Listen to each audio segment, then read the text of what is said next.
Well, welcome back, hobbyists, distillers, brewers, winemakers.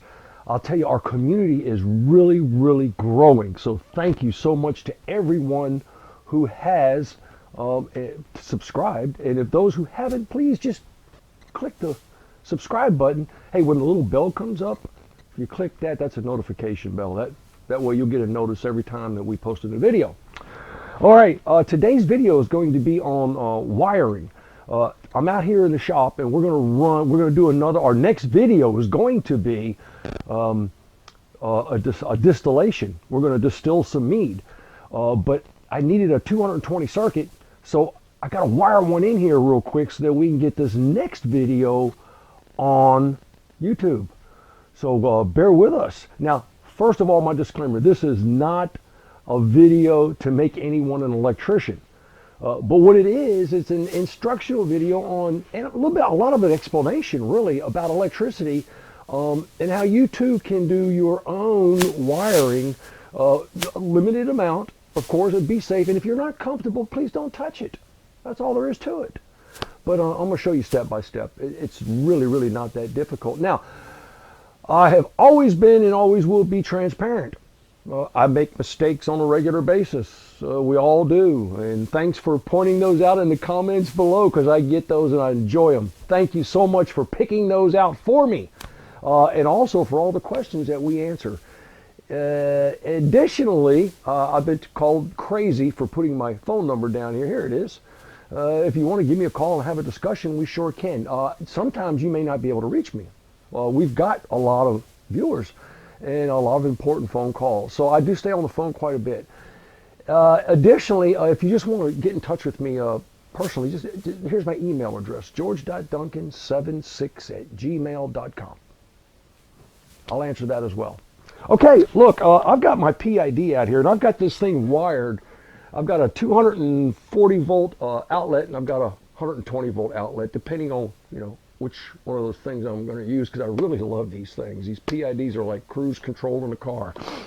And I've got, of course, this is a 220 volt plug. You can tell because one of the plugs are always going to be horizontal. The other one's going to be vertical. Depending on, see, I'm getting off key here because 125 volt isolated circuit also has that, but the other blade is the opposite direction, so that you can't get them mixed up. That's the way they make these. So what I've got to do is I've got to put in this this is a 250 volt 20 amp receptacle, and it's only got 3 screws on it. It's got a hot lead, and it's got a ground. So I'm going to show you how we do that. Oops. What I'm doing is I'm going to use a 10 gauge wire, way more wire than I actually need for this, because if I'm running this 3500 watt element on 220 volts, I'm only going to pull like 8 amps. It may be 10, who knows. But 10 gauge wire will more than handle it. So I'm going to wire that into my fuse box, and this will be the other end where I plug in my PID. Once I add my plug to a box that I can just like lay around and plug into. So what we'll do now is we'll move over and I'll show you everything you need to know about we'll go right into my electrical panel, and I'll show you everything you need to know and exactly how I did this. Stay tuned. All right, this is my my electrical panel, my outlet where I've got all my fuses. What I'm going to do is, and please, this is not to make anybody an electrician. It's just to explain how I'm going to wire a 240 volt circuit for my still off of my box. So please be very careful, and if you're not comfortable, don't touch it. Thanks. Let's get this thing open and describe what we've got. Now, just to repeat, if you don't feel comfortable doing this, please get an electrician. But I'm going to break it down for you pretty simple. This is deadly, so be very cautious. Turn the main power off, and then you won't have any problems. And you do that I do that one via a remote switch outside. So here's what I've got, and this is what the inside of a box really normally looks like. It comes in many different configurations. The convention is that power comes in the bottom and goes out the top. Pretty simple, depending on who wires your box. But that's normally how you'll find it. I've got the hot wires. I've got 120 volts, a neutral wire, and a ground wire. Now, that's the power coming into the box, and it's just connect them to these lugs. And there, your box is ready to be hot.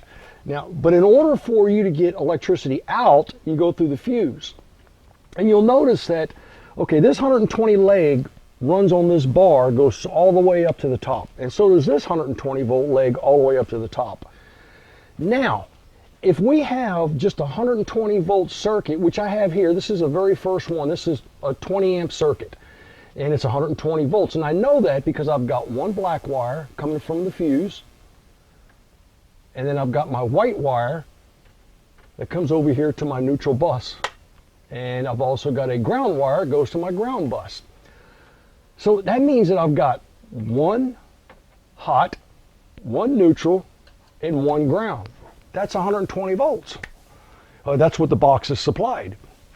Now, in order to get 240 volts, you've got to have both of these. And as long as they're out of phase, and that's another topic all in itself, but in this particular instance, and in most instances, they will be 180 degrees out of phase. So that means when this one's positive, this one's negative. When this one's negative, this one's positive. And you know how AC moves back and forth. Okay, so they're out of phase. And if I used both of those wires, since they don't compete with each other, they add together. And you'll have 240 volts. Let me describe this here. I've got 120, 120.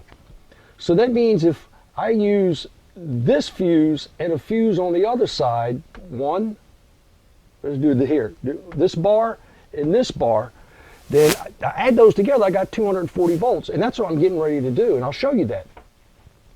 So there's two basic ways of wiring 240. You can wire 240 in a 3-wire configuration or a 4-wire configuration, and that would be a hot, a neutral, and a ground for the 4-wire configuration. And in 3-wire configuration is a hot, and a ground. And they fit themselves to many different applications. But for our purposes, I'm going to do a 3-wire because it's rather simple and direct. Let me demonstrate for you so you can see what I'm talking about. This is a multimeter I've got just hanging here, and we've got, look, it uses a Wheatstone bridge, so you're going to have a fluctuation until you measure what they call the potential difference, and that's between the hot and the ground. Now I'll show you this. This is it doesn't, either one of these, you can put them this way or this way. Between the hot leg on the black and the ground, you'll see I've got a potential difference right there of 123.7 volts. You'll always get a fluctuation. It's oh my goodness, it's called root mean square, RMS. Now you've also got on this other one, well, let's do this. We did ground in the black, and you get, what's that, 123.7. Now if we do the black and the neutral, you also get 123.7. So that's one right there is 123.7, we call 120 volts. Now we go from the other one, the red one, to the neutral, we get 121.6. or 120 volts. But if we also go from the red one to the ground, we get another 121.5. So we've got 120 volts on each one of these legs. What happens when we connect them together? Well, let's do that. If we connect them together, we get 247 volts. So that proves what I was talking about. You put them both together, they multiply, or they add together. Now, here's the way this actually, well, watch this. See, if I put this on this bar, which is, we know, because it goes from this lug, and I put it on this bar, we get 246.4 volts. You follow me? Now, that means that what we have to do is, I'm going to use a fuse. This is a 30 amp fuse, and it's got 2 connectors on it. So these 2 connectors here will connect on these ribs. So all I've got to do is make sure that I get a rib from this side and a rib from this side, and I'll have 240 volts on that one circuit. And to do that, you'll see there's these spaces that separate. They're easy to see once you get this opened up and you look at it. You'll see this bar goes across. So this one and this one share that same lug. But if you skip, go this one and that one, they share opposite lugs. So what I'll do is I'll place this